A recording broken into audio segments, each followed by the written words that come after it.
ఇప్పుడు ఇన్ఛార్జి మంత్రివర్యులు గిరిజన మరియు శిశు సంక్షేమ శాఖ అమాత్యవర్యులు శ్రీమతి గుమ్మిడి సంధ్యారాణి గారిని మాట్లాడవలసిందిగా అభ్యర్థిస్తున్నాం.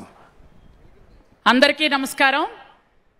ముందుగా మనలందరికీ ఆశీర్వదించడానికి ఈరోజు ప్రపంచ ఆదివాసీ దినోత్సవాన్ని పురస్కరించుకొని 4వసారి ముఖ్యమంత్రిగా మనం గెలిపించుకున్న మన అధినాయకుడు చంద్రబాబు నాయుడు గారికి స్వాగతం పలకడానికి వచ్చేసిన ఇక్కడ అందరికీ కూడా, అలాగే ఈరోజు ఇక్కడ ముఖ్యమంత్రి వర్యులుగా విచ్చేసి మన బ్రతుకులు బాగు చేయడానికి వచ్చినటువంటి చంద్రబాబు నాయుడు గారికి నా హృదయపూర్వకమైనటువంటి పాదాభివందనాలు అర్పిస్తూ, ఈరోజు ఆదివాసీ దినోత్సవంతో పాటు ఆడపడుచులందరికీ కూడా రక్షాబంధన్ రాఖీ పండుగ శుభాకాంక్షలు కూడా సార్ తెలియజేయటం కూడా జరిగింది. ఈరోజు వారికి రాఖీ కడుతుంటే చెయ్యి వణికింది, ఆ మహానుభావుడి దగ్గరికి మనం వెళ్ళి రాఖీ కడుతున్నామా అని.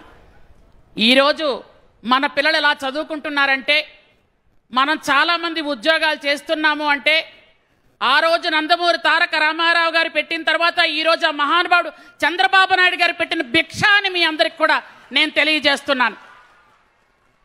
మొట్టమొదటిగా ఐటీడీఏలు పెట్టి ఐటీడీఏల్లో గిరిజనులకే ఉద్యోగాలు ఇవ్వాలని ఆ రోజు జీవో తీసుకొచ్చినటువంటి మహానుభావులు మన నారా చంద్రబాబు నాయుడు గారని మీ అందరికీ మరొక్కసారి తెలియజేస్తున్నాను. ఈరోజు ఆదివాసీ దినోత్సవం అంటే మన సంస్కృతి, మన సంప్రదాయాలు, మన పూజలు, మన అమ్మ తల్లి పండగలు, మన తాలూకా అన్నిటిని కూడా రక్షించుకోవడానికి ఆదివాసీ దినోత్సవాన్ని మనం 1994 నుండి జరిపించుకుంటున్నాం. వాటిని ఎటువంటి అభద్రత లేకుండా మన చట్టాలను రక్షిస్తూ మన తాలూకా హక్కుల్ని కాపాడుతూ ముందుకు తీసుకెళ్తున్నటువంటి ప్రభుత్వం మన చంద్రబాబు నాయుడు గారి ప్రభుత్వం. మరొక్కసారి మీ అందరికీ కూడా నేను గుర్తు చేస్తున్నాను. ఈరోజు పెన్షన్లు మనకు పక్కనే ఒక 15-20 కిలోమీటర్ల దూరం వెళ్తే మనకు ఒరిస్సా వస్తుంది, ఒక 60-70 కిలోమీటర్లు వెళ్తేనే ఛత్తీస్గఢ్ మనం అంటుకుంటాం. అలాంటి రాష్ట్రాల్లో కూడా 1000 రూపాయల పెన్షన్లే ఇస్తున్నారు. కానీ ప్రపంచం మొత్తం మీద 4000 రూపాయల పెన్షన్ ఇస్తున్నటువంటి రాష్ట్రం ఆంధ్రప్రదేశ్, నాయకుడు చంద్రబాబు నాయుడు గారని మీ అందరికీ కూడా నేను తెలియజేస్తున్నాను. 4000 రూపాయల పెన్షన్ ఇస్తూ ఈరోజు గిరిజనుల్లో ఎంతో మందికి అదే జీవనాధారం.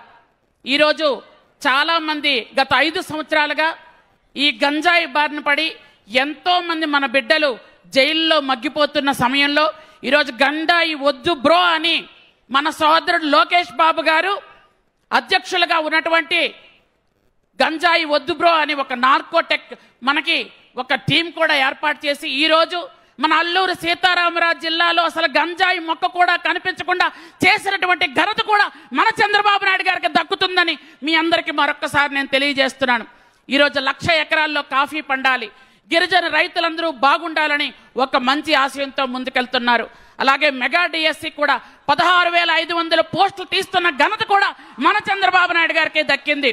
ఒకటి కాదు, ఇలా చెప్పుకుంటే ఒక రోజు మొత్తం చెప్పినా ఆయన చేసినటువంటి కార్యాలు మనం ఇంకా చెప్పుకుంటూ వెళ్ళాలి.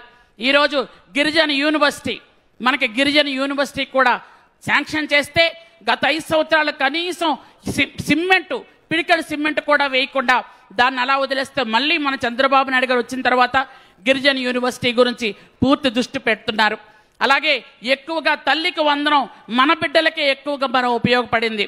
ఎందుకంటే మిగిలిన ప్లెయిన్ ఏరియాలో అందరికీ 2-1 ఉన్నారు. మన గూడెల్లో, మన తాండాల్లో, మన వలసల్లోనే 3-4 పిల్లలు ఉన్నటువంటి గిరిజన కుటుంబాలకి ఈరోజు తల్లికి వందనం ఎంతో ఆసరాగా ఉందని నేను ఈ సందర్భంగా సార్కి కృతజ్ఞతలు తెలియజేసుకుంటూ, సార్ ఆదివాసీ దినోత్సవ సందర్భంగా తమరు వచ్చారు. గత సంవత్సరంలో నన్ను మంత్రిగా చేసిన తర్వాత తమరిచ్చినటువంటి 7,500 కోట్ల బడ్జెట్లో సస్యశ్యామలంగా గిరిజన రహదారులు వేశామని గర్వంగా చెప్పుకోగలుగుతున్నాం సార్. డోలీ మోతలు తగ్గించి 1,300 కోట్ల రూపాయలతో చాలా వరకు రహదారి సౌకర్యాలు కూడా కల్పించడం జరిగింది. ఇంకా కొన్ని వరకు మిగిలిన్నాయి సార్, అవి తమరు దృష్టి పెడతామని కూడా చెప్పారు. కాబట్టి ఈరోజు మా బిడ్డలు చక్కగా చదువుకుంటున్నారన్న, ఈరోజు అందరూ కూడా కాఫీ తోటల్లో కాఫీ పండించుకుంటున్నారు, పెప్పర్ పండించుకుంటున్నారన్న, పిల్లలు యూనివర్సిటీలో చదువుకుంటున్నారన్న, అంతా తమ చేసినటువంటి మాకు ఎంతో మాకందరికీ కూడా న్యాయం చేస్తున్నారు సార్. మా హక్కుల్ని కాపాడుతున్నారు, గిరిజనుల తాలూకా సమస్యలు తీరుస్తున్నారు. కాబట్టి సభాముఖంగా మరొక్కసారి మీకు ధన్యవాదాలు తెలియజేసుకుంటూ, ఈ ప్రత్యేకంగా ఈ రోజు వచ్చినందుకు మా అందరి తరపున మీకు ధన్యవాదాలు తెలియజేసుకుంటూ, ఆదివాసీ ఐక్యత, ఆదివాసీ ఐక్యత, చంద్రబాబు గారి నాయకత్వం, చంద్రబాబు గారి నాయకత్వం. Thank you very much. Thank you sir.